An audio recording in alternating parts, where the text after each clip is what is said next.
Thanks for having me. As I mentioned in the introduction, you're a professor of entrepreneurship. I think maybe some people watching this will think, well, do you teach entrepreneurship? People have this idea of, entrepreneurship is something innate, and to what extent is something that entrepreneurship can be taught, which I imagine it can, as you are a professor. Yeah, so the way I always look at it is we don't teach you to become an entrepreneur, we teach you to become a better entrepreneur. I like to use the analogy of Michael Jordan, incredible athlete. He would have been an incredible athlete without any coaching. He probably would have been the best basketball player of all time without really good coaching. And so as a teacher of entrepreneurship, I'm trying to coach my entrepreneurial students to make better decisions, to move the business along at a faster pace, to achieve a higher potential. Am I pushing people who don't want to be an entrepreneur to pursue it? No. I'm pushing those who want to be an entrepreneur to be better. Okay, so there is something, innate or instinctive about wanting to be an entrepreneur. Well, I think it's really just a function of when is the right time for you. Some people at 22 years of age, as they're graduating university, aren't quite ready. They need a little bit of world experience. They need to go work for somebody else, understand how businesses work, and then coupling the education they get on the job with the university training 5, 10, sometimes 15 years later, you'll find a lot of these people pursue entrepreneurial ventures, especially if they go to a school like Babson, because maybe in the back of their mind, at some point they know they want to be an entrepreneur. When you say you teach people to be better entrepreneurs, what are some of the key areas that you focus on in order to achieve that? Well, we have a basic approach of entrepreneurial thought and action. We think that all success starts with a little bit of thinking and then taking steps to test whether your thinking is correct.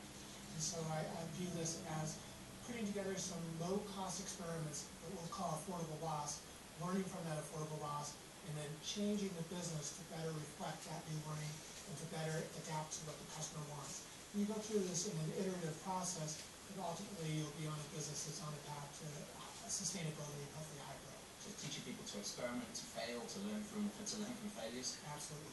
The best learning you can get is from failure. Sometimes you'll hear entrepreneurs who seem like they know everything, but they were just very fortunate to be in the right place at the right time, and then they'll have massive failures from there on out because they haven't experienced some of the pitfalls that you might learn from some well-conceived early test experiments. It's interesting, isn't it? Looking at some of the MBA curricula that are out there these days, entrepreneurship is featuring more and more in modules. So there's obviously a demand for it. What is provoking that demand, would you suggest? In the United States, and probably worldwide, it's this idea of role models. We have, over the last 20, 30 years, seen so many successful entrepreneurs. And as a young kid, you can have this vision of, well, what do I want to be when I grow up? I could be a superstar athlete, but maybe I'm not going to be 6'5" tall, so I can't play basketball. But I could be a Mark Zuckerberg. I love computers. I love being on social networks. I love gaming. And so I can see that as a path for me because that's exciting, that's creative, and, it could be too rich. Yeah, it's almost become fashionable. Yeah. Very much so. Very much so. Yeah. The first step for any entrepreneur is to come up with an idea that has value. What advice would you give to people when it comes to where to look for ideas, how to generate ideas? So I think everybody has a number of ideas in their mind at any one point, and it's just bringing those ideas to the forefront. And the best way of generating those ideas is just by continuing talking to your friends and your mentor group and just saying, I really like this, what do you think? What are the questions you have? And then going out and trying to answer those questions with some action-oriented activities, and then thinking about what you've learned and then pursuing that further and further. There are great creativity exercises that you can do to really get your mind churning, but I'm convinced that everybody, if they look deep enough in their mind, has probably 10, 100, or 1,000 ideas that could be really interesting businesses. It's interesting what you say. A lot of this comes from interaction, from building networks. One of the funny things, and I just talked to a gentleman after my talk downstairs, and he goes, I have a really good idea. I need a partner, but I don't want to tell my partner the idea because then he might steal it. And this is what I call entrepreneurial paranoia.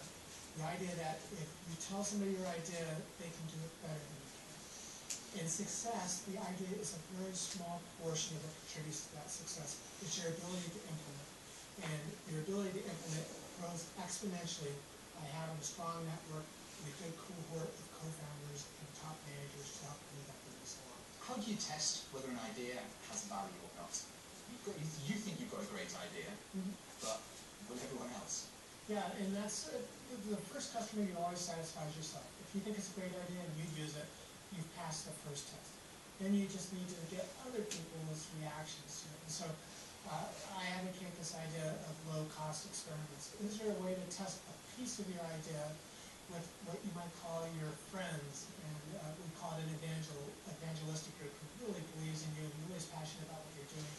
And they'll come back with feedback and thoughts on how you can make it better, or maybe new areas that you hadn't even foreseen.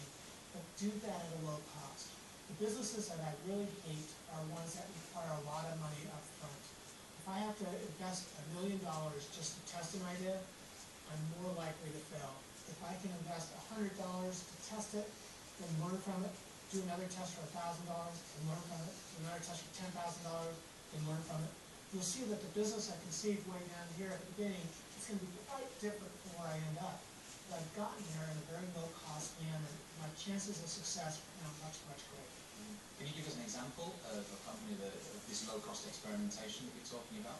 Sure. So one of my former students, a gentleman named Jim Pa, started a company called Big Belly Solar. And basically their concept is a solar-powered trash can that compacts the trash so it has to be emptied 1/5 of the time. So think about a large city like Buenos Aires, or in my case Boston. You put these all around the city and you're reducing the number of times the trucks have to go and pick them up. And it seems like an interesting idea. It's cost effective for the cities. It's environmentally friendly because you're taking up less volume. And it's environmentally friendly because there's less gasoline being used to pick up the trash. So he had to do a few things to develop this idea. First was, could he connect solar to a compactor and generate enough power to make the compactions?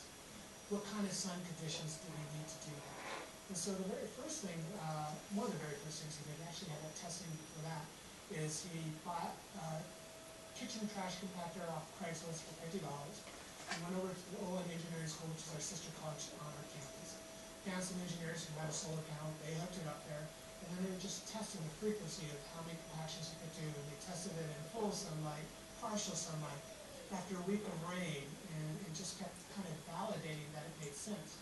Because to build that first trash can without these tests, he had some bids for that first prototype from a minimum of $100,000 up to $250,000. That would have been a lot of money invested to find out it didn't work.